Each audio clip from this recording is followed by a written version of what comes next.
Situation تھی وہ تو سلمان کناریہ صاحب اور لطیف کوسی صاحب نے سامنے رکھی، لیکن ہم ابھی ہمیں یہ بات بالکل کھل کے سامنے آئی ہے کہ اس وقت عدالتوں سے انصاف کی کوئی توقع نہیں ہے۔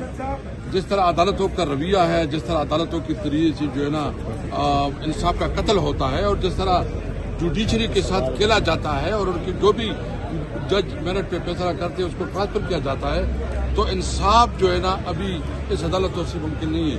ہم نے فیصلہ کیا ہے اور الائنس نے ہم نے گزشتہ دن میٹنگ کی تھی کہ اس جمعہ کو انشاءاللہ پورے پاکستان میں 4 پوائنٹس پہ ہم پورے پاکستان میں احتجاج کریں گے۔ نمبر 1 جو عمران خان کے ساتھ جو ان کا سلوک ہے، جو ان کی ہیلتھ کی ایشو ہے، جو ان کے ساتھ ملیفائڈی کیسز ہیں اور ان کے رہائی کا مسئلہ ہے، اس کے حوالے سے ہم پوری قوم کے پاس جائیں گے، پاکستان کی عوام کے پاس جائیں گے اور اس سے مطالبہ کریں گے کہ نکلے۔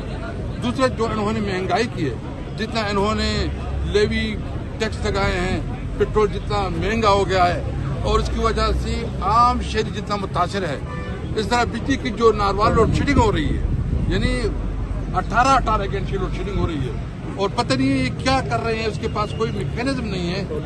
اور جو پیٹرولیم وہ میں نے جو انہوں نے بجلی کی لوڈ شیڈنگ ہے اور خاص کر خیبر پختونخوا کے عوام، سندھ کے عوام اور جو پنجاب میں بھی دیہاتی علاقے ہیں، اس میں بدترین لوڈ شیڈنگ ہو رہی ہے، اس کے خلاف۔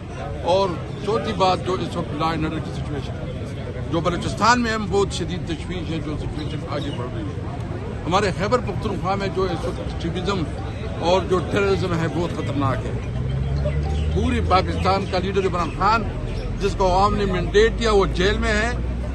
پاکستانی عوام سے، صرف میں پی ٹی آئی کارکنان سے نہیں، پوری پاکستانی عوام سے ریکویسٹ کروں گا کہ اپنے حقوق کے لیے نکلے۔ عمران خان اگر جیل میں ہے تو وہ اس لیے جیل میں ہے کہ وہ اس نظام کو نہیں مانتا۔ عمران خان اگر جیل میں ہے تو اس لیے کہ وہ ملک میں قانون کی بالادستی چاہتا ہے، آزاد جوڈیشری چاہتا ہے، ایک مضبوط پارلیمنٹ چاہتا ہے، ایک کنسٹیٹیوشن کے اوپر عمل درآمد چاہتا ہے۔ اس لیے فوری پاکستانی قوم کو نکلنا ہوگا۔